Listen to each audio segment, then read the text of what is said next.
dalam sisi personal manusia yang sebenarnya secara otoritasnya independen menggunakan teknologi komunikasi itu pun tergagap-gagap. Apalagi dalam proses penataan IT sebuah organisasi.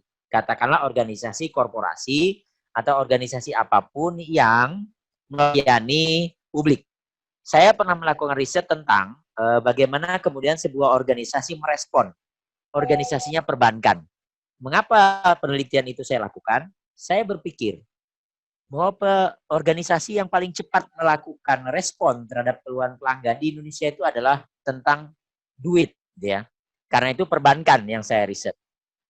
Nah, yang saya riset adalah bagaimana mereka mengelola websitenya, bagaimana mereka meretweet, bagaimana merespon atas keluhan-keluhan. Memang ada temuan bahwa ketika tuntutan dilakukan lewat media resmi mereka, respon yang diinginkan kecepatan dalam bentuk komunikasi spontan tadi itu tidak bisa didapatkan dengan cepat. Mengapa? Karena ini tadi proses persiapan organisasi untuk engage teknologi itu tidak gampang. Ada struktur birokrasi yang harus dilakukan. Ada struktur komando yang harus dilakukan ketika proses katakanlah public relation, humas sebuah institusi. Dia tidak seketika cepat untuk melayani pertanyaan terhadap organisasinya seperti dia melayani ketika pertanyaan terhadap dirinya.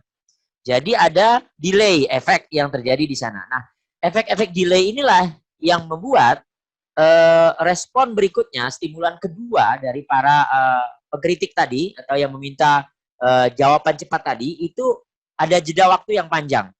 Jika tidak ada kedewasaan di sana, jika kaitannya dengan urgensi masalah, maka dia akan cepat menembus ke titik lain. Nah, tetapi dalam fase-fase di 5 sampai 5 tahun terakhir, seluruh organisasi sudah berubah. Jadi contoh pelayanan-pelayanan yang bersifat kecepatan informasi seperti ya internet gitu, pelayanan provider itu adalah yang paling cepat untuk melakukan respon. Mengapa? Karena sifat urgensi permasalahannya. Saya pikir beberapa badan publik BUMN hari ini sangat menekankan ketegasan seperti itu. Seperti saya contohkan tadi, listrik umpamanya, air, penerbangan, itu cepat sekali melakukan respon karena takut. Nah ini dia, karena takut, begitu tadi setting kepentingan untuk memviralkan itu tadi hanya sebatas sekadar untuk memenuhi kebutuhan personal, tidak ada masalah.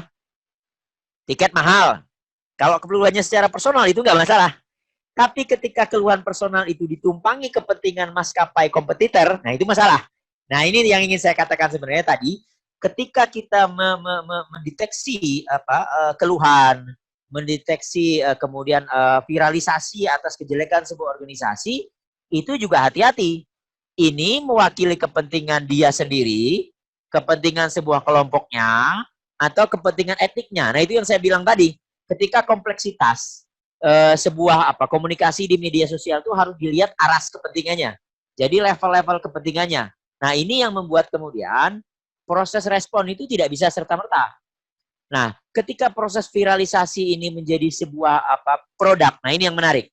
Jadi sebenarnya dalam proses ketika kita berkomunikasi dalam media sosial itu, hati-hati ketika orang melihat stimulan kita berkomunikasi itu sebagai sebuah produk, entah itu produk kapital politik, kapital ekonomi, kapital sosial, dan kapital budaya, maka orang akan menunggangi, itu tadi, akan menunggangi kepentingan kita. Contoh umpamanya, status kita menghabisi salah satu badan publik, katakanlah perusahaan BUMN. Tidak akan lama setelah status kita, maka komen-komen di bawahnya akan segera terpecah menjadi dua. Terpecah menjadi dua. Mereka yang sepakat dengan keluhan kita atau mereka yang menenangkan kondisi. Celakanya dalam konteks bermedia sosial, pilihan itu hanya dua, Pak Rizal. Pilihan like and dislike. Gak ada, yang abstain itu gak ada. Nah, jadi hati-hati dalam kondisi itu karena kita mudah ditunggangi kepentingannya. Jadi, proses kehati-hatian dalam proses ada undang-undang keterbukaan informasi publik. Sebenarnya itu basic dari organisasi, terutama organisasi yang memiliki hajat kepentingan publik. Mereka punya patokannya. Mana informasi-informasi yang siap dilempar, mana informasi-informasi yang karena statusnya, karena dia tidak boleh terbuka, maka dia akan memiliki negosiasi yang lain. Saya pikir itu poinnya. Baik, terima kasih Pak Iman. Sekarang saya ke Pak Iman kembali. Terima kasih Pak Sulhan. Saya ke Pak Iman sekarang. Ini pertanyaannya sangat tepat kalau dijawab oleh Pak Iman. Ada yang menanyakan begini, Pak Iman. Apakah video yang diupload di dalam media sosial bisa menjadi alat bukti di kemudian hari kalau ada persidangan? Yang kedua, apakah percakapan yang ada dalam video tersebut dapatkah pula menjadi alat bukti? Monggo Pak Iman, untuk dapat dijawab. Terima kasih Pak. Ya. Jadi tadi pertanyaannya video yang diupload bisa jadi alat bukti. Semua yang berkaitan dengan persangkaan pidana, baik itu dalam bentuk video, kemudian dalam bentuk gambar ataupun tulisan, itu bisa dijadikan sebagai alat bukti. Tentunya akan didukung dengan alat bukti yang lainnya, yaitu alat bukti dari keterangan ahli, kemudian petunjuk, kemudian keterangan saksi. Nah, ini akan saling keterkaitan antara satu alat bukti dengan alat bukti yang lainnya, sehingga terkonstruksikan dalam satu persangkaan pasal pidana. Jadi apa yang ditanyakan itu bisa dijadikan sebagai alat bukti. Baik Pak Iman, ada pertanyaan satu lagi nih yang terkait dengan ini, dengan bukti-bukti ini Pak Iman. Jadi sebelum saya pindah ke Pak Teguh, karena ada pertanyaan juga untuk Pak Teguh setelah ini.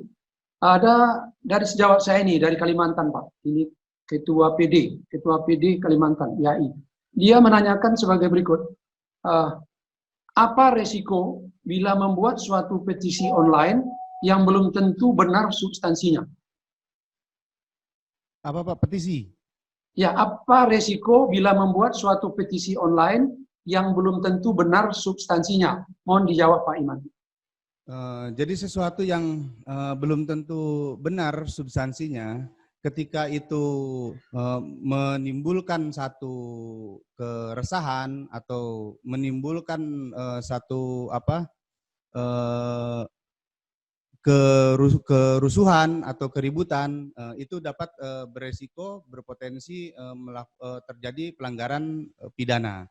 Kemudian substansi yang tidak benar itu, kalau yang bersangkutan dengan sengaja men-share ketidakbenaran itu atau kebohongan, informasi atau berita bohong itu dapat berpotensi juga melanggar perbuatan pidana tersebut, Pak. Ya. Baik, clear Pak Iman, terima kasih. Saya pindah dulu ke Pak Teguh. Pak Teguh, ini ada pertanyaan. Pak Teguh, bagaimana cara melaporkan ke cyber terkait pencarian orang yang melakukan penipuan? Apakah bisa dicari dari nomor email HP orang tersebut? Karena di sini saya sebagai korban penipuan. Oh, ini sejawat saya ini sudah pernah jadi korban. Mumpung ada Pak Teguh, silakan Pak Teguh. Baik, terima kasih. Metode tracking seseorang itu sebetulnya ada beberapa hal. Bisa dilihat dari nomor seluler, bisa dilihat dari IP address, bisa dilihat dari URL data record, bisa call data record. Sebetulnya dari pihak penyidik Polri juga sudah dibekali pengetahuan dan sangat yang dibutuhkan untuk melakukan tracking.